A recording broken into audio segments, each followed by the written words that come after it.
कहानी की शुरुआत होती है एक ऐसी दुनिया में जहां एक बहुत ही भयंकर त्रासदी के बाद लाखों लोग जॉम्बीज बन गए थे। इस दौरान आर नाम का एक जॉम्बी एक एयरपोर्ट पर अपने साथियों के साथ घूम रहा था। उसे बिल्कुल याद नहीं था कि वह कौन है, वो जॉम्बी कैसे बना, वो इस एयरपोर्ट पर कैसे आया या उसका असली नाम क्या है। वो सिर्फ इतना जानता था कि उसका नाम आर से शुरू होता है, इसीलिए सब उसे आर ही बुलाते थे। इसके अलावा वह बाकी जॉम्बीज की पिछली जिंदगी के बारे में भी सोचा करता था। फिर एक दिन उसने बोनी नाम के जॉम्बीज को देखा। ये जॉम्बीज खुद कंकाल की तरह दिखते थे और जिस भी चीज की धड़कन चल रही होती उसे नोच नोच कर खा जाते। फिर आर ऐसे ही आगे चलता रहा, पर वह बेहद उदास और अकेला था क्योंकि वह चलते हुए भी कहीं पहुंच नहीं पा रहा था। कुछ देर बाद वह अपने खास दोस्त एम के पास गया। वो दोनों अजीबोगरीब आवाजें निकालकर एक दूसरे से बात करने की कोशिश कर रहे थे। वो दोनों भूखे थे तो आर और एम कुछ और जॉम्बीज के साथ खाने की तलाश में निकल पड़े। वहीं दूसरी ओर जूली नाम की एक लड़की अपने कुछ साथियों के साथ शहर के सुरक्षित इलाके से बाहर आ गई क्योंकि उन्हें कुछ दवाइयों की सख्त जरूरत थी। जूली ने पेरी का हाथ पकड़ा पर पेरी ने हाथ वापस ले लिया। फिर उन्होंने जूली के पिता कर्नल ग्रिगियो की एक वीडियो देखी जिसमें उन्होंने कहा कि जॉम्बीज कुछ भी महसूस नहीं कर सकते और ना ही उनका खून बहता है, इसीलिए वो बिना डरे जॉम्बीज को मार सकते हैं। इसके बाद पूरा ग्रुप शहर की दीवार से बाहर आ गया। जब जूली, पेरी और उनके दोस्त एक लेबोरेटरी में दवाइयां ढूंढ रहे थे तो अचानक आर और उसके साथियों ने वहां घुसकर उन पर हमला कर दिया। पेरी ने आर के ऊपर वार तो किया पर उसे जान से नहीं मारा। तभी आर की नजर जूली पर पड़ी और उसे देखते ही आरक को पहली बार कुछ महसूस हुआ, पर जैसे ही वह जूली की ओर बढ़ा तो पेरी ने उस पर गोली चला दी और इसी चक्कर में आर ने पेरी को मार डाला। अब जिन इंसानों को जॉम्बीज काट लेते थे वो भी जॉम्बीज बन जाते थे, लेकिन अगर जॉम्बी इंसान का दिमाग खा जाए तो जॉम्बी नहीं बनेगा। इसलिए आर पेरी के दिमाग को खाने लगा ताकि वो जॉम्बी ना बने और उसके दिमाग को खाने के बाद पेरी की सारी यादें आर के दिमाग में आ गई। उसके दिमाग के जरिए आर को पेरी के बचपन की यादें और उसके पहले प्यार जूली के बारे में महसूस हुआ। पेरी की यादों की वजह से आर जूली की तरफ और ज्यादा आकर्षित हो गया। अब आर को बहुत कुछ महसूस हो रहा था, इसीलिए उसने बाकी का दिमाग अपनी जेब में छुपाया और जूली की ओर बढ़ने लगा। पर जूली ने तो उसकी छाती में चाकू घूम दिया, लेकिन आर चाकू निकालकर उसके बहुत करीब आ गया। फिर उसने अपना जॉम्बी खून उसके चेहरे पर लगा दिया ताकि बाकी जॉम्बीज को लगे कि जूली भी एक जॉम्बी है। उसने जूली से कहा कि वह बिल्कुल सुरक्षित है और फिर उसे बाहर ले आया। इधर जूली की दोस्त नोरा ये सब देख रही थी पर कुछ कर नहीं सकी, वरना उसकी भी जान चली जाती। उधर बाकी जॉम्बीज को लगा कि जूली भी उनकी तरह एक जॉम्बी है, इसीलिए किसी ने उस पर हमला नहीं किया। आखिरकार जूली उनके पीछे एयरपोर्ट तक आ पहुंची और फिर आर उसे अपने प्लेन में ले आया। वहां उसने अपनी पसंद की चीजें इकट्ठा कर रखी थी और साथ ही कुछ सिंगर्स के रिकॉर्ड थे। आर ने उसे भरोसा दिलाया कि वह सुरक्षित है, पर जूली अब भी बेहद डरी हुई थी, इसीलिए वह चाकू पकड़कर बैठी थी। तब आर ने उसे कुछ समय अकेला छोड़ने का फैसला किया और बाहर जाकर फेरी का दिमाग खाने लगा ताकि वो जूली के बारे में और जान सके। उसे पता चला कि पेरी जूली के पिता के सामने खुद को साबित करना चाहता था और यह भी कि जब पेरी के पिता जॉम्बी बन गए तो जूली ने ही उन्हें गोली मार दी थी। इसके बाद आर ने जूली के पास जाकर उसे एक कंबल उड़ाया और गाना चला ताकि जूली को आराम मिले। फिर वो जूली के सामने बैठ गया और अचानक उसका दिल चमकने लगा, यानी अब उसकी धड़कनें चलने लगी थी। खैर अगली सुबह जूली ने कहा कि उसे भूख लगी है तो आर उसके लिए खाना ढूंढने बाहर चला गया। इधर जूली मौका देखकर वहां से भाग निकली और जल्द ही जॉम्बीज का एक ग्रुप हवा में उसकी महक सूंघता हुआ वहां पहुंचा। तब अचानक आर ने वहां आकर फिर से उसके चेहरे पर अपना खून लगाया और उसे जॉम्बी होने का नाटक करने को कहा।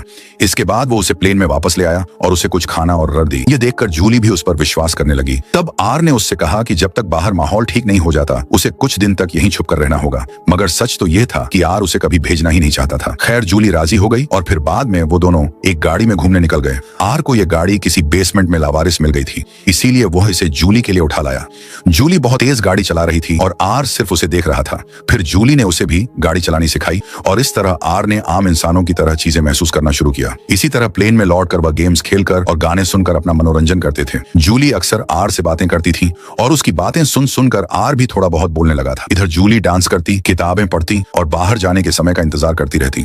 वहीं आर के दिल को धड़कते हुए अब कुछ दिन बीत चुके थे। फिर एक रात उसने पेरी के दिमाग का कुछ हिस्सा खाया तो उसने वह समय देखा जब पेरी आर के हाथों मारा गया था। बाद में जब आर को होश आया तो उसने देखा कि जूली एक बार फिर से फरार हो गई थी। आर ने तुरंत बाहर जाकर देखा कि जूली घास काटने वाली मशीन की मदद से जॉम्बीज का सामना कर रही थी। फिर आर ने बीच में आकर जॉम्बीज का मुकाबला किया और इसी चक्कर में उसने अपने दोस्त एम को भी पीटा। तब एम ने कहा कि जिंदा इंसान उनका खाना है, पर आर नहीं माना और जूली को लेकर भाग निकला। तभी एक बोनी उनके पीछे पड़ गया और जल्द ही बाकी बोनी ने उन्हें घेर लिया। तब एम उनकी मदद के लिए आया और उसने अपनी गाड़ी से बोनी को कुचल दिया। अब आर और जूली के पास कोई चारा नहीं था, इसलिए वे एम की गाड़ी में बैठ गए। एम उन्हें बेसमेंट में ले आया और उसने आर से पूछा कि क्या वो जूली के साथ खुश रहेगा, जिस पर आर ने कहा कि वो नहीं जानता। जल्द ही बाकी जॉम्बीज ने आकर उन्हें घेर लिया। जूली डरी हुई थी, इसलिए उसने आर का हाथ थाम लिया। इस नए प्यार को पनपता देख जॉम्बीज को कुछ समझ नहीं आ रहा था और आखिरकार उन्होंने आर और जूली को जाने दिया। जैसे ही वह दोनों गाड़ी में बैठे तो बोनी उन पर हमला करने आए, पर बाकी जॉम्बीज ने उनका मुकाबला किया। उधर जूली गाड़ी चला रही थी, पर बारिश की वजह से उसे ठंड लगने लगी। फिर उसने एक शहर में गाड़ी रोकी ताकि यहाँ वह रात गुजारने के लिए कोई घर ढूंढ सके।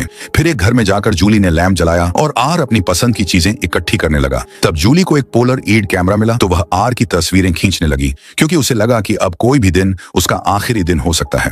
खैर, खाना खाने के बाद जब जूली ने आर से कहा कि वह कमरे में उसके साथ सो सकता है, तब आर हिचकिचा हुए उसके बेड के साथ जमीन पर लेट गया। उधर एयरपोर्ट पर एम ने एक पोस्टर देखा जिसमें दो लोगों ने हाथ थामे हुए थे, जिससे उसे आर और जूली की याद आई। तभी अचानक उसे अपनी पिछली गर्लफ्रेंड की याद आ गई और कुछ महसूस हुआ। जल्द ही बाकी जॉम्बीज भी उस पोस्टर को देखकर कुछ महसूस करने लगे और उन सभी के दिल चमकने लगे। अब उनकी धड़कनें वापस आ गई थी, यानी अब बोनी उन्हें भी खा सकते थे। वहीं दूसरी ओर जूली ने आर का शुक्रिया अदा किया, क्योंकि उसने कई बार जूली की जान बचाई थी। उसे लगा कि आर बाकी जॉम्बीज से अलग है, लेकिन अब उससे और झूठ नहीं बोल सकता था। उसने सच बता दिया कि उसने ही पेरी को मारा है। उसने जूली से माफी मांगी, पर जूली पलट कर रोने लगी। इसके बाद आर सो गया और उसने सपना देखा कि वह बाकी इंसानों के साथ मिलजुल कर रह रहा है। अचानक उसकी आंख खुली तो उसे समझ नहीं आया कि एक जॉम्बी सोकर सपना कैसे देख सकता है, पर तभी उसे एहसास हुआ कि जूली एक बार फिर से भाग गई थी। उसका दिल टूट गया और वह निराश होकर एयरपोर्ट की ओर जाने लगा। उसने कसम खाई कि अब से कुछ महसूस नहीं करेगा और पहले की तरह उदास अकेला जॉम्बी बनकर रहेगा।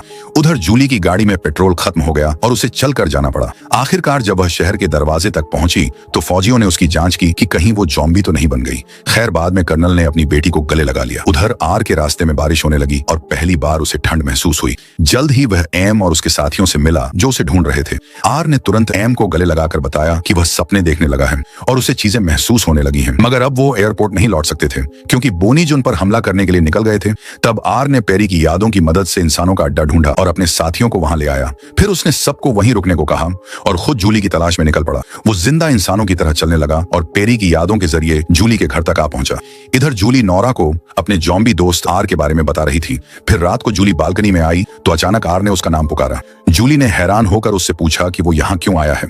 तभी नोरा ने बाहर आकर देखा कि आर फौजियों को पार करके यहाँ तक आ पहुंचा, यानी अब वह जॉम्बी नहीं रहा। फिर अब आर को घर में ले आए तो आर ने उन्हें बताया कि बाकी जॉम्बीज भी बदल रहे हैं, लेकिन वह जानते थे कि कर्नल इस बात को कभी नहीं मानेंगे। इसीलिए जूली और नोरा ने उसका भेष बदला ताकि वह आम इंसान जैसा दिखे। आर ने नहाकर खून साफ किया और फिर जूली और नोरा ने उसके चेहरे पर फाउंडेशन लगाकर उसे खूबसूरत बना दिया।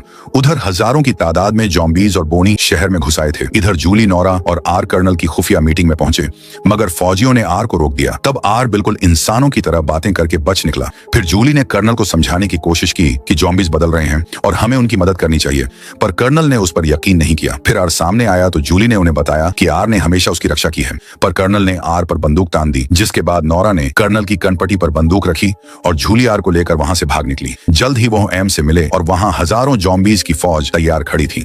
तभी अचानक बोनी ने हमला कर दिया और जबरदस्त लड़ाई छेड़ गई। इधर जूली और आर भाग निकले तो कुछ बोनी और फौजी उनके पीछे भागे। फिर बोनी फौजियों को खाने लगे तो एक जॉम्बी ने वहां आकर बोनी को मार गिराया और फौजी की तरफ दोस्ती का हाथ बढ़ाया। फिर जब बाकी फौजी वहां आए तो उन्होंने देखा कि जॉम्बीज बोनी का मुकाबला कर रहे थे और वो समझ नहीं पा रहे थे कि उनका दुश्मन है कौन। तब एम ने उन्हें समझाया कि वह इंसानों के साथ हैं। इसके बाद जॉम्बीज और इंसान मिलकर बोनी का मुकाबला करने लगे। उधर आर और जूली को बोनी ने चारों ओर से घेर लिया था और वहां से कूदकर ही उनकी जान बच सकती थी। तब आर ने जूली को अपनी बाहों में लपेटा और उसे लेकर पानी में कूद गया। आखिरकार उसका सर जमीन से जा लगा, पर जूली सही सलामत थी। जूली तुरंत उसे खींचकर ऊपर ले आई और उसे चूम लिया। फिर आर का शरीर भी गर्म होने लगा और उसकी आंखें फिर से नीली हो गई। लेकिन तभी कर्नल ने आर को गोली मार दी तो जूली ने उन्हें समझाया कि कुछ जॉम्बीज ने इंसानों पर हमला किया, मगर कुछ जॉम्बीज अब बदलने की कोशिश कर रहे हैं। तभी उसने देखा कि आर का खून बह रहा था और यह देखकर फौजियों को यकीन हो गया कि जूली सच कह रही है। उसके बहते खून को देखकर जूली बेहद खुश हुई, क्योंकि इसका मतलब यह था कि वह फिर से जिंदा हो रहा है। आखिरकार कर्नल मान गया और फिर वह आर को हॉस्पिटल ले गए। वहीं आर भी इतने सालों बाद दर्द महसूस करके बेहद खुश था। वहीं दूसरी ओर इंसानों और जॉम्बीज ने मिलकर बोनी की फौज को मार गिराया। आखिरकार आम इंसानों ने जॉम्बीज को फिर से जीना सिखाया ताकि वह जल्द से जल्द ठीक हो जाएं। एक दिन अचानक एम को याद आ गया कि उसका नाम मार्कस है। इधर फिर से जिंदा होने के बाद भी आर को अपना नाम याद तो नहीं आया, पर वह अपनी नई जिंदगी में बेहद खुश था। इसी सस्पेंस के साथ मूवी समाप्त। Thanks for watching.